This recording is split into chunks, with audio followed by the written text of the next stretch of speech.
The site chosen for digging was scarce more than a stone's throw from our tent, and we moved but slightly from it during our stay in the mines. From this point, the earth had to be carried in sacks to the edge of the river, where it was emptied into 2 cradles for washing. In January of 1848, gold was discovered in California.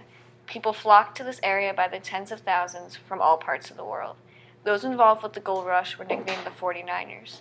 William G. Johnston's memoir provides an account of the harsh realities faced by these travelers in search for the riches of the West. Two of us did the digging, one carried the earth, and two worked at the cradles. At the outset, I tried rocking a cradle, thinking a knowledge of that kind might someday become useful. It seemed at first quite simple, but on trial I found it rather difficult to acquire the peculiar art of moving one arm forward and backward to do the rocking, and with the other to dip up water with which to drench the dirt in the hopper.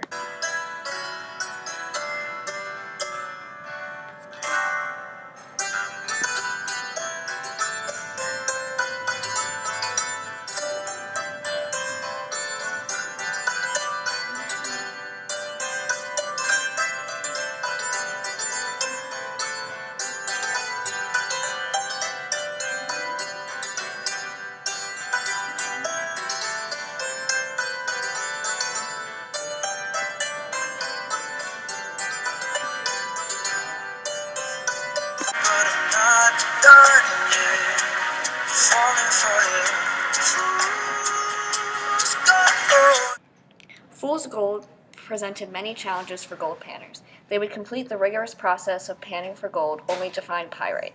This mineral's metallic luster and pale brass yellow pigment made panners think they would become rich when in reality their find was worth very little. The value of gold after it was discovered in 1848 soared, which caused more people to flood to the area, but as more people began to find gold, its value went down.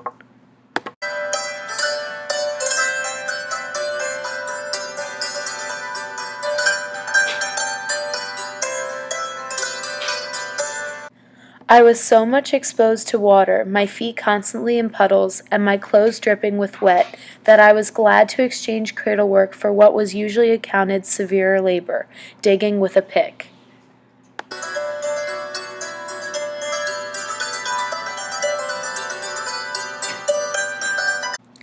It was usually the work of either Mr. Scully or Mr. McBride to separate the gold from the sand. At their convenience they panned it off, that is, seating themselves by the river's edge and having the sand in the tin pan. They would so tilt it as to admit water and again tilt it to allow the water to pass out, carrying sand with it. This operation was repeated with extreme care a great many times until the gold was left nearly clean. What remained was next spread upon a plate and placed in the sun to dry, when by a skillful use of breath the sand would be blown off, leaving only the gold, which was then stored in a buckskin bag.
I ain't saying she a gold digger, but she ain't messing with no broke. I ain't saying she a gold digger, but she ain't messing with no broke.